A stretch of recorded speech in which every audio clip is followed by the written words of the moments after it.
കുളക്കരയിലെ ഒരു സംഭവം നിങ്ങൾ ഒരുപാട് പേര് കേട്ട് തളർന്നിട്ടുള്ളവരാണ്. 38 വർഷമായിട്ട് ഈ ബത്സേദ കുളക്കരയിലെ കാര്യം കേട്ട് നമ്മളും തളർന്നു, തളർവാദ രോഗിയും തളർന്നു കിടക്കുക. 38 വർഷമായിട്ട് ഈ സെഹിയോനിൽ വന്നിട്ടും ചിലപ്പോൾ ഗതി പിടിക്കുന്നില്ല. കർത്താവ് ഇതെന്ത് പണിയാണ് എന്ന് ചോദിക്കുന്നവരും ഉണ്ടാവാം. സാരമില്ല. ഈ ദേവാലയത്തിൽ നിന്ന് പരിശുദ്ധ കുർബാനയ്ക്കും ഇന്നത്തെ ഒരു സുവിശേഷ പ്രഘോഷണത്തിനുമൊക്കെ ശേഷം പോകുമ്പോൾ നിങ്ങളുടെയും എൻ്റെയും ജീവിതത്തിൽ സൗഖ്യമെന്ന് പറയുന്നത് നേരിട്ട് തൊട്ടനുഭവിച്ച് അറിയണം. യാക്കോബ് ശ്ലീഹായുടെ ലേഖനത്തിൽ ഇപ്രകാരമാണ് എഫേസുകാർക്കുള്ള ലേഖനം 3-ാമത്തെ അധ്യായം ഇപ്രകാരം പറയുന്നു, 3:20. നമ്മിൽ പ്രവർത്തിക്കുന്ന ശക്തിയാൽ നാം ചോദിക്കുന്നതിലും കൂടുതൽ ദൈവം നമുക്ക് നൽകും. നമ്മിൽ പ്രവർത്തിക്കുന്ന ശക്തിയാൽ നാം ചോദിക്കുന്നതിലും കൂടുതൽ ദൈവം തരും. അപ്പോൾ നമുക്കുള്ള ഒരൊറ്റ ഡിമാൻഡ് ഇതാണ്, നമ്മിൽ ശക്തി പ്രവർത്തിക്കണമെന്നുള്ളതാണ്. പ്രിയപ്പെട്ടവരെ, നമ്മൾ ഒരു മൊബൈൽ ഫോണ് ചാർജ് ചെയ്യാനിട്ടിട്ട് അതിൻ്റെ സ്വിച്ച് ഇട്ടില്ല എങ്കിൽ ചിലപ്പോൾ നമ്മൾ 9 മണിക്കിട്ടിട്ട് 10 മണിക്ക് ചെല്ലുമ്പോൾ അത് 0% ആയിരിക്കും. അപ്പോൾ നമ്മളിൽ പ്രവർത്തിക്കുന്ന ശക്തിയുടെ തോതനുസരിച്ചാണ് നാം ചോദിക്കുന്നതിലും കൂടുതൽ ദൈവം നമുക്ക് അനുഗ്രഹങ്ങൾ തരുന്നത് എന്നുള്ളതാണ്. ഈ ദിവസങ്ങളിൽ നിങ്ങൾ പറയരുത് ഈ ലോകം മുഴുവൻ നശിച്ചെന്ന്. നിങ്ങൾ പറയരുത്, ലോകമൊന്നും നശിച്ചിട്ടില്ല നമ്മൾ. പക്ഷേ മറിച്ച് നമ്മൾ ദൈവത്തിൻ്റെ കൃപയിൽ ആശ്രയിക്കുക എന്നുള്ളതാണ് ഏറ്റവും കരുണീയമായിട്ടുള്ളത്. ദൈവത്തിൻ്റെ കൃപയിൽ ആശ്രയിക്കുവാൻ കഴിയുന്ന ശക്തി ഉണ്ടാവണമെന്നുള്ളതാണ്. അതുകൊണ്ടാണ് നമ്മൾ സങ്കീർത്തകൻ ഇപ്രകാരം 139 2 മുതൽ 4 വരെ ആ സങ്കീർത്തനം മുഴുവനും അതാണ്. എന്ന് പറഞ്ഞാൽ ദൈവത്തിൻ്റെ സഹായത്തെക്കുറിച്ച് പറയുന്നതാണ്. ആ സങ്കീർത്തനം ഇപ്രകാരമാണ് പറയുന്നത്, എല്ലാം കാണുന്ന ദൈവമാണെങ്കിൽ നീ ഇരിക്കുന്നത്, ചരിക്കുന്നത്, കിടക്കുന്നത്, നടക്കുന്നത്, നിന്റെ മനസ്സിൽ നീ കണ്ണിമയ്ക്കുന്ന ആ ഒരു ചരിത്രം പോലും, ആ ഒരു ഇമവെട്ടുന്ന ആ ഒരു ബ്ലിക്ക് ഓഫ് ടൈം ഉണ്ടല്ലോ, അതുപോലും ദൈവം കാണുന്നു എന്നുള്ളതാണ്. ഈ ദൈവത്തെയാണ് നമ്മൾ വിളിച്ചപേക്ഷിക്കുന്നത്. നമുക്ക് വിശുദ്ധ ഗ്രന്ഥത്തിലേക്ക് തിരിച്ചു വരാം. യോഹന്നാന്റെ സുവിശേഷം 5-ാമത്തെ അധ്യായത്തിൽ ബത്സേദ കുളക്കരയിൽ കിടക്കുന്ന ഒരു മനുഷ്യൻ്റെ ചിത്രം. ഇപ്രകാരമാണ് വിശുദ്ധ ഗ്രന്ഥം തുടങ്ങുന്നത്. തിരുനാളിൻ്റെ എന്ന് പറയുന്നതാണ്. ഏതു തിരുനാൾ പ്രധാന തിരുനാളാണ് അല്ല എന്നുള്ളതാണ് സത്യം. 3 പ്രധാന തിരുനാളുകളാണല്ലോ, അതിൽ 3 അല്ല എന്നുള്ളതാണ്. ഒരു സാധാരണ തിരുനാളിന് പോയതാണ് യേശു. ഒരു സാധാരണ തിരുനാളിന് പോയപ്പോൾ അവൻ പോകുന്നത് ബത്സേദ എന്ന് പറയുന്നതാണ്. നിങ്ങൾക്കറിയാമല്ലോ ഈ രണ്ടിൻ്റെ വ്യത്യാസം. There is a difference between Bethesda and Bethsaida. Bethesda എന്ന് പറയുന്നത് തീർച്ചയായിട്ടും വിശുദ്ധ പത്രോസിൻ്റെ വീടുമായിട്ട് ബന്ധപ്പെട്ട് കിടക്കുന്ന കെഫർനഹൂം എന്ന് പറയുന്നതാണ്. അതല്ല എന്നുള്ളതാണ് സത്യം. ബത്സേദ എന്ന് പറയുന്നത്, ഇത് ബത്സദ എന്ന് പറയുന്നതാണ്. ഇത് ജെറുസലേം ദേവാലയത്തിൻ്റെ നോർത്തേൺ എൻട്രൻസിലുള്ള ഒരു കുളമാണ്. 1886 അവിടെ നടത്തിയ ഒരു പഠനം ഇങ്ങനെയാണ്. അതിപ്രകാരം പറയുന്നു, ഈ കുളത്തിൻ്റെ അളവെന്ന് പറയുന്നത് 150 × 300 ഫീറ്റ് ആണ്. അത്രയും ആഴത്തിലുള്ളതാണ് എന്നുള്ളതാണ്. നമുക്കത് വിഷയമല്ല, എത്ര ആഴം ഉണ്ടെങ്കിലും ആഴം ഇല്ലെങ്കിലും നമ്മുടെ പ്രശ്നം അതല്ല. മറിച്ച് നമ്മൾ ആലോചിക്കുന്നത് ഇവിടെ കർത്താവ് 38 വർഷമായിട്ട് ഒരുവൻ കിടക്കുന്നു എന്നുള്ളതാണ്. നമുക്ക് 38 വർഷം എന്ന് കൂട്ടുമ്പോൾ നമുക്കിങ്ങനെ കാൽക്കുലേറ്റ് ചെയ്യാം. ഒരു യഹൂദൻ 12 വയസ്സൊക്കെ ആകുമ്പോഴാണ് അവൻ തീർച്ചയായിട്ടും അവൻ ഒരു പുരുഷനായിട്ട് കണക്ക് കൂട്ടുന്നത്. എന്ന് പറഞ്ഞാൽ പൂർണ്ണ വ്യക്തിയായിട്ട് കൂട്ടുന്നത്. നമ്മളിവിടെ 18 വയസ്സെന്ന് പറയുന്നത് പോലെ അന്നത്തെ കണക്ക് കൂട്ടലുകളിൽ 12 ആയിരുന്നു. അങ്ങനെയാണെങ്കിൽ ഈ 12കാരൻ 38 വർഷം കടന്നപ്പോൾ ഏകദേശം നമുക്ക് കണക്ക് കൂട്ടാമല്ലോ 50കാരനായിട്ടുണ്ട്. ഈ 50കാരനായിട്ടുള്ള ഒരു മനുഷ്യനാണ് അവിടെ കിടക്കുന്നത് എന്നുള്ളത് വെറുതെ മനസ്സിലേക്കൊന്ന് കൂട്ടിക്കൊണ്ടുവരിക. 50കാരൻ്റെ ക്യാരക്ടർ എന്തായിരുന്നു എന്നുള്ളത് വിശുദ്ധ ഗ്രന്ഥം വളരെ കൃത്യമായിട്ട് പറയുന്നുണ്ട്. അവൻ ഫുള്ളി ഡിപ്പെൻഡൻ്റ് ആണ്, അവൻ ഇൻഡിപെൻഡൻ്റ് അല്ല എന്നുള്ളതാണ് സത്യം. രണ്ടാമത്തത്, അവൻ ഹൈലി ഡിമാൻഡഡ് പേഴ്സൺ ആണ്. But at same time he has another weakness. അവൻ്റെ ഏറ്റവും പ്രധാനപ്പെട്ട കാര്യമെന്ന് പറയുന്നത് അവൻ മർമറിങ് പേഴ്സണാലിറ്റി ആയിരുന്നു. മറ്റൊന്ന് പറഞ്ഞു കഴിഞ്ഞാൽ അവൻ തീർച്ചയായിട്ടും മറ്റുള്ളവരെ കുറ്റപ്പെടുത്തുന്നവനായിരുന്നു. ബ്ലെയിമർ എന്നുള്ളത് നമുക്ക് വേണമെങ്കിൽ പറയാം. He was a blamer. ഈ ഒരു മനുഷ്യനെയാണ് ദൈവം ചോദിക്കുന്നത്. ഇതൊന്നുമല്ല നമ്മുടെ പ്രധാനപ്പെട്ട കാര്യം. നമ്മുടെ പ്രധാനപ്പെട്ട കാര്യം ഇപ്രകാരം നമുക്ക് വേണമെങ്കിൽ ഇങ്ങനെ ചിന്തിക്കാം: അവൻ്റെ സ്വഭാവം എന്നുള്ളതിനേക്കാൾ ഉപരി വിശുദ്ധ ഗ്രന്ഥം പറയുന്നത് യേശു അവനെ കണ്ടു എന്നുള്ളതാണ്. രണ്ട് ചോദ്യങ്ങൾ ഞാൻ നിങ്ങളുടെ മുൻപിൽ വെച്ചുകൊള്ളട്ടെ. യേശു ഇവനെ മാത്രം എന്തുകൊണ്ടാണ് കണ്ടത്? അവിടെ മുടന്തന്മാരുണ്ടായിരുന്നു, കുഷ്ഠരോഗികളുണ്ടായിരുന്നു, കിടപ്പ് രോഗികൾ അനേകം പേര് കിടന്നിരുന്ന സ്ഥലമല്ലേ? എന്തുകൊണ്ട് യേശു അവനെ മാത്രം കണ്ടു എന്നുള്ളത് നമ്മുടെ ഒരു ചോദ്യമാണ്. രണ്ടാമത് ഒരു ചോദ്യമാണ്, യേശു എന്തുകൊണ്ട് ഈ 38 വർഷങ്ങളായിട്ട് ഈ മനുഷ്യനെ കണ്ടില്ല? അതും നമ്മളുടെ ചോദ്യമല്ലേ? ഞാനും നിങ്ങളും ഇവിടെ ഇരിക്കുന്ന പ്രിയപ്പെട്ടവരെ, നിങ്ങൾ കരയാത്തത് കൊണ്ടാണോ, നിങ്ങൾ നിലവിളിക്കാത്തത് കൊണ്ടാണോ, നിങ്ങൾ പ്രാർത്ഥിക്കാത്തത് കൊണ്ടാണോ നിങ്ങളുടെ ജീവിതങ്ങളിലേക്ക് ദൈവം നിങ്ങൾ ആഗ്രഹിക്കുന്ന തലങ്ങളിലേക്ക് ഇറങ്ങി വരാത്തത്? ഇതാണ് ചോദ്യം നമ്മളുടെ മുൻപിലുള്ളത്. Why there is the gap between the 38 years of this 50-year-old man എന്ന് ചോദിച്ചാൽ അതിൻ്റെ വലിയ ഒരു ഉത്തരം കിടപ്പുണ്ട്. ഉത്തരമെന്ന് പറയുന്നത് ഇപ്രകാരമാണ്. നിങ്ങൾ 1 രാജാക്കന്മാരുടെ പുസ്തകം 17-ാമത്തെ അധ്യായത്തിൽ നോക്കുമ്പോൾ ഏലിയ പ്രവാചകൻ മഴ പെയ്യരുതേ എന്ന് പ്രാർത്ഥിക്കുന്നുണ്ട്. ലോകത്തൊരു മനുഷ്യനും അങ്ങനെ പ്രാർത്ഥിക്കില്ല, മഴ പെയ്യരുതേ എന്നുള്ളത്. ഞാൻ കണ്ടിട്ടുണ്ട് അപകടങ്ങൾ ഉണ്ടാകണം എന്ന് പ്രാർത്ഥിക്കുന്ന ഗ്രൂപ്പിനെ ഞാൻ കണ്ടിട്ടുണ്ട്. എന്ന് പറഞ്ഞാൽ ആ ഒരു പെൺകുട്ടി എന്നോട് പറഞ്ഞു, എൻ്റെ ജോലി രാവിലെ ഒരു 11 മണി മുതൽ 3 മണി വരെ ഇത്രയും കിലോമീറ്ററിനിടയിൽ കാർ ആക്സിഡൻസ് ഉണ്ടാകണം എന്നുള്ളതാണ് എൻ്റെ പ്രാർത്ഥന എന്ന് പറയുന്നത്. ഞാൻ ആ പെൺകുട്ടിയോട് ചോദിച്ചു, അത് സംഭവിക്കുന്നുണ്ടോ? അപ്പോൾ അവൾ പറഞ്ഞു, ഞാൻ സൈറ്റാനിക് വർഷിപ്പറാണ്. It happens. കാരണം എന്താണെന്ന് ചോദിച്ചു. കാരണം മറ്റൊന്നുമല്ല, പിശാചിന് ബ്ലഡ് കൊടുക്കണം. Because we were going to Medjugorje, അങ്ങനെയായിരുന്നു ഈ ഒരു കമ്മ്യൂണിക്കേഷൻസ് പറഞ്ഞത്. അപ്പോൾ ഏലിയ പ്രവാചകൻ പ്രാർത്ഥിക്കുകയാണ് മഴ പെയ്യരുതേ എന്ന് പറയുന്നത്. കാരണം ദൈവം അവനോട് പറഞ്ഞു അങ്ങനെ പ്രാർത്ഥിക്കണം. അവൻ പ്രാർത്ഥിച്ചതല്ല, മറിച്ച് ദൈവം ആവശ്യപ്പെട്ടത് കൊണ്ടാണ്. എന്തിനാണ് ദൈവം അങ്ങനെ ചോദിച്ചത് എന്ന് ചോദിച്ചാൽ അതിൻ്റെ ഉത്തരം ഇപ്രകാരമായിരുന്നു. ദൈവം തമ്പുരാൻ അറിയാം, ഇവൻ ഈ ജനത ഇനിയും മാനസാന്തരപ്പെടേണ്ടതുണ്ട്. ദൈവം നമ്മളുടെ കാര്യങ്ങളിൽ ഇനിയും കാലതാമസം ഉണ്ട് എന്നുള്ളതിൻ്റെ, അങ്ങനെ ഉണ്ട് എന്നുള്ളത് നിങ്ങൾ മനസ്സിലാക്കുകയാണെങ്കിൽ അതിൻ്റെ ഏക ഉത്തരം പ്രിയപ്പെട്ടവരെ, നമ്മുടെ ജീവിതത്തിൻ്റെ മാനസാന്തരങ്ങൾ ഇനിയും ദൈവം ആഗ്രഹിക്കുന്നു എന്നുള്ളതാണ്. അത്രമാത്രം നമ്മൾ ശക്തമായിട്ട് ദൈവത്തോട് ചേർന്ന് നിലവിളിക്കുകയും പ്രാർത്ഥിക്കുകയും ചെയ്യണം എന്നുള്ളത് അതിൻ്റെ ഉത്തരമായിട്ട് നിൽക്കുന്നു. വീണ്ടും നമുക്ക് വിശുദ്ധ ഗ്രന്ഥത്തിലേക്ക് തിരിച്ചു വരാം. യേശു അവനെ കണ്ടു. യേശു അവനെ കണ്ടത് അവസാനം വിശുദ്ധ ഗ്രന്ഥത്തിൻ്റെ അവസാനം പറയുന്നുണ്ട്. എന്തുകൊണ്ടാണ് ഇവനെ മാത്രം യേശു കണ്ട് എന്നുള്ളത് അവസാനം കിടപ്പുണ്ട്.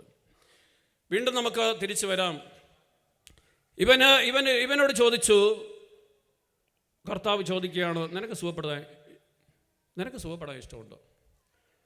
അവൻ്റെ ഉത്തരം അതൊന്നുമല്ല. അവൻ പറഞ്ഞു, ഇവിടെ കിടക്കുന്നവരൊക്കെ വൃത്തികെട്ടവന്മാരാണ്. ഞാനൊന്ന് ഇറങ്ങാൻ ചെല്ലുമ്പോഴത്തേക്കും അവന്മാർ അതിനകത്ത് കുളം കലക്കുമ്പോഴത്തേക്കും അവർ വന്ന് സുഖപ്പെട്ടുകൊണ്ട് പോകും. അപ്പം പിന്നെ ഞാൻ പോയിട്ട് കാര്യമില്ല. പക്ഷെ അവൻ അത്ര തീരെ കിടപ്പ് രോഗിയാണെന്ന് തോന്നുന്നില്ല. കാരണം അവൻ പയ്യെ മുടന്തിയൊക്കെ പോകുന്നുണ്ട്. കാരണം അവൻ പറയുന്നുണ്ട്, ഞാൻ ചെല്ലുമ്പോൾ ഇവർ വെള്ളത്തിനകത്ത് ഇറങ്ങുന്നുണ്ടെന്ന് പറയുന്നുണ്ട്. അതിൻ്റെ അർത്ഥം അവൻ തീരെ തളർവാദപ്പെട്ട് അനങ്ങാതെ കിടക്കുന്ന പ്രാണിയൊന്നുമല്ല.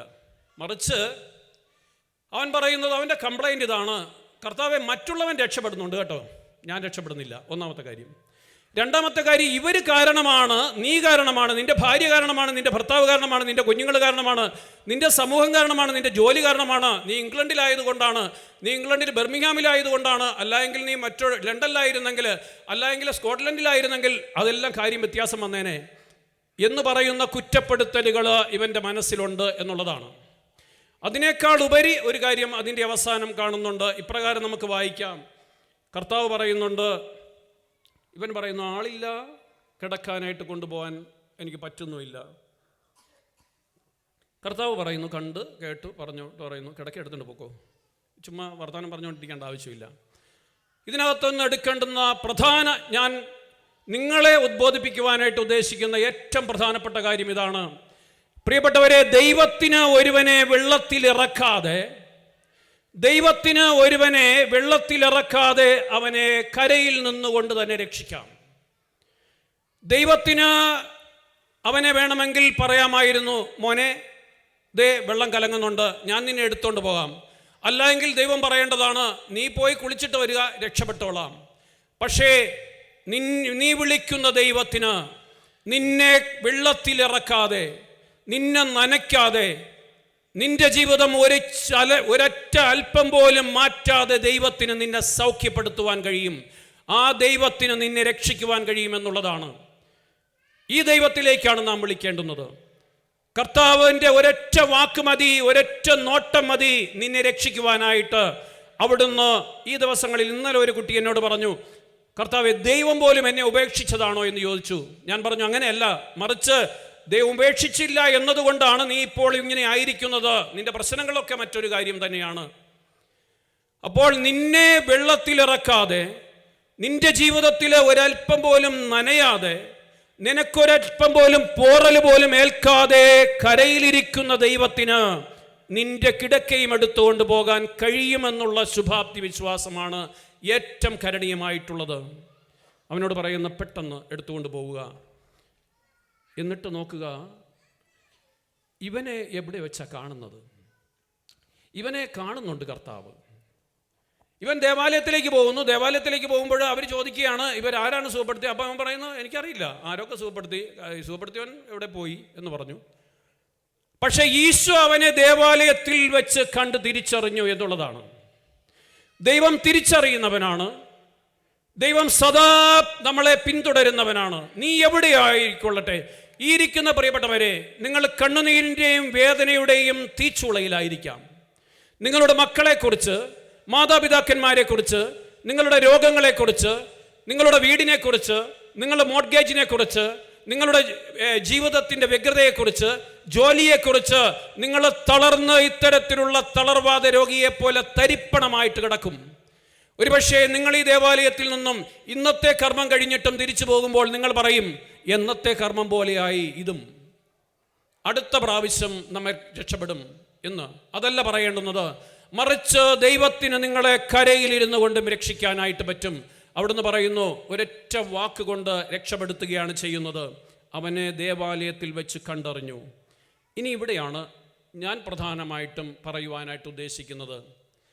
എന്നിട്ട് ഇവനോട് പറയുന്നത് എന്താണെന്ന് ചോദിച്ചാൽ, കണ്ട് തിരിച്ചറിഞ്ഞിട്ട് പറയുകയാണ്, നീ ഇനിമേലിൽ പാപം ചെയ്യരുത്. ഇവിടെ ഒരു ചോദ്യം നമ്മുടെ മുൻപിലില്ലേ പ്രിയപ്പെട്ടവരെ? ഈ തളർവാദ രോഗി പാപം ചെയ്തവനാണോ? ഈ തളർവാദ രോഗിയുടെ പാപം എന്തായിരുന്നു എന്നുള്ളതാണല്ലോ നമ്മളെ ഉലട്ടുന്ന ചോദ്യം. കാരണം ഇവൻ 38 വർഷം കിടന്ന് ദൈവത്തെ വിളിച്ച് ദൈവത്തോട് കരഞ്ഞ മനുഷ്യനോട് കർത്താവ് പറയുകയാണ്, നീ ഇനി മേലിൽ പാപം ചെയ്യരുത് എന്ന് പറയുന്നത്. നമുക്കറിയാം, 60% of the physical impairments or illness എന്ന് പറയുന്നത് സൈക്കോളജിക്കലായിട്ടുള്ള കാര്യം തന്നെയാണ്. ആ സൈക്കോളജിക്കലായിട്ടുള്ള കാര്യത്തിൻ്റെ 2 കോർ എലമെൻ്റ് ഏതാണെന്ന് ചോദിച്ചാൽ തീർച്ചയായിട്ടും നമ്മളുടെ വെറുപ്പും അതുപോലെ തന്നെ നമ്മൾക്ക് മറ്റുള്ളവരോടുള്ള അകൽച്ചയും തന്നെയാണ്. ഇവനോട് പറയുക, നീ പാപം ചെയ്യരുത്. ഏത് പാപമാണ് ഇവൻ ചെയ്തത്? ഇവനെ എന്തുകൊണ്ടാണ് ദൈവം കണ്ടത്? ഇതിൻ്റെ ഉത്തരം ഇവിടെ കിടപ്പുണ്ട്. കാരണം ഇവൻ വിശ്വസിച്ചത് എന്താണെന്നറിയാമോ? ദൈവത്തിന് പോലും എന്നെ സുഖപ്പെടുത്താൻ പറ്റില്ല. ഒന്നാമത്തെ പാപം. രണ്ടാമത്തെ കാര്യമെന്ന് പറയുന്നത്, ഈശോ ഏകരക്ഷകനാണ് എന്നുള്ളത് അവൻ മറന്നുപോയി. യേശു ഏകരക്ഷകനാണെന്നുള്ളത് മറന്നുപോയപ്പോൾ അതാണ് അവൻ്റെ ഏറ്റവും വലിയ പാപം. ഒന്ന്, ദൈവത്തിന് പോലും എന്നെ രക്ഷപ്പെടുത്താൻ പറ്റില്ല എന്ന് പറയുന്ന വലിയ പാപം. രണ്ടാമത്തത്, ഈ നിന്റെ മുൻപിൽ നിൽക്കുന്ന യേശു നിന്റെ ഏകരക്ഷകനാണെന്നുള്ളത് അവൻ മറന്നുപോയി എന്നുള്ളതാണ്. നമുക്ക് തിരിച്ചു വരാം, കർത്താവിൽ വിശ്വസിക്കാൻ പ്രിയപ്പെട്ടവരെ. ദൈവം ഏകരക്ഷകനാണ്, ഏകകർത്താവാണ്, സൗഖ്യപ്പെടുത്തുന്നവനാണ് എന്ന് പറഞ്ഞാൽ അവിടുന്ന് നമ്മളെ ശക്തമായിട്ടും നമ്മളുടെ ജീവിതങ്ങൾക്ക് മറ്റൊരു ജീവിതം തന്നെ തരും. അതുകൊണ്ടാണ് യാക്കോബ് ശ്ലീഹയുടെ ലേഖനത്തിൽ 4-ാമത്തെ അധ്യായം 2-ാമത്തെ തിരുവചനം ഇങ്ങനെ പറയുന്നു, നിങ്ങൾ ആഗ്രഹിക്കുന്നത് ലഭിക്കുന്നില്ല, നിങ്ങൾ ചോദിക്കുന്നത് ലഭിക്കുന്നില്ല. കാരണം എന്താണെന്ന് അറിയാമോ? യാക്കോബ് 4:7 പറയുന്നു, ദൈവത്തിന് നിങ്ങൾ വിധേയരായിരിക്കുവിൻ എന്നുള്ളതാണ്. നമുക്ക് ഏശയ്യാ പ്രവാചകന്റെ പുസ്തകം 40:31 ഒന്ന് വായിച്ച് അവസാനിപ്പിക്കാം. ഏശയ്യാ 40:31. ദൈവത്തിൽ ആശ്രയിക്കുന്നവൻ വീണ്ടും ജീവിക്കും. പ്രിയപ്പെട്ടവരെ, അവൻ കലമാനെ പോലെ കുതിച്ചുയരും. അവൻ കഴുകനെ പോലെ പറന്നുയരും. അവൻ്റെ കാലുകൾക്ക് ശക്തി ഉണ്ടാവും. ഈ പരിശുദ്ധ കുർബാനയിൽ വിശുദ്ധ കുർബാന സ്വീകരിക്കില്ലേ? വിശുദ്ധ കുർബാന സ്വീകരിക്കുമ്പോൾ ആ തളർന്ന് തകർന്ന് തരിപ്പണമായവനോട് പറഞ്ഞു, എഴുന്നേറ്റ് പൊക്കോ, രക്ഷപ്പെടും. ഇതേ ദൈവം തന്നെയാണ് നമ്മളോട്, എന്നോടും നിങ്ങളോടും പറയുന്നത്. നമുക്കൊരു നിമിഷം മൗനമായിട്ട് കണ്ണുകളടച്ച് ഈ ഒരു നിമിഷം പ്രാർത്ഥിക്കാം. കർത്താവേ, എൻ്റെ സകല തകർച്ചകൾ, വേദനകൾ, തടസ്സങ്ങൾ, നാരകീയ ശക്തികൾ, പൈശാചികമായിട്ടുള്ള തിന്മകൾ, ഇതെല്ലാം ഞാൻ സമർപ്പിച്ച് പ്രാർത്ഥിക്കുന്നു. Children, we pray for our parents as well as our psychological, physical, emotional maturity. We are really paralyzed with so many things.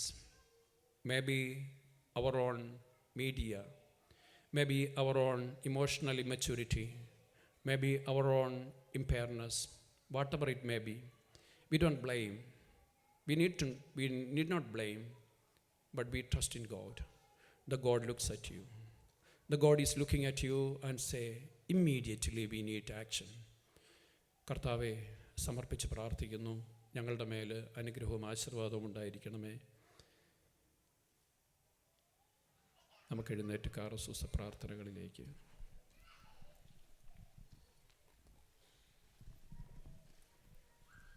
നമുക്കെല്ലാവർക്കും സന്തോഷത്തോടും ഉത്സാഹത്തോടും കൂടെ നിന്ന് കർത്താവേ, ഞങ്ങളുടെ മേൽ കരുണയുണ്ടാകണമേ എന്നപേക്ഷിക്കാം. ദരിദ്രരോട് സുവിശേഷം പ്രസംഗിക്കപ്പെടുന്നു എന്നൊരു ചെതുമിശിയായ സുവിശേഷ ഭാഗ്യങ്ങൾക്ക് ഒത്തുവിധം ജീവിച്ചുകൊണ്ട് നിന്റെ സത്യത്തിന് സാക്ഷികളാകാൻ ഞങ്ങൾ അനുഗ്രഹിക്കണമെന്ന് ഞങ്ങൾ അപേക്ഷിക്കുന്നു.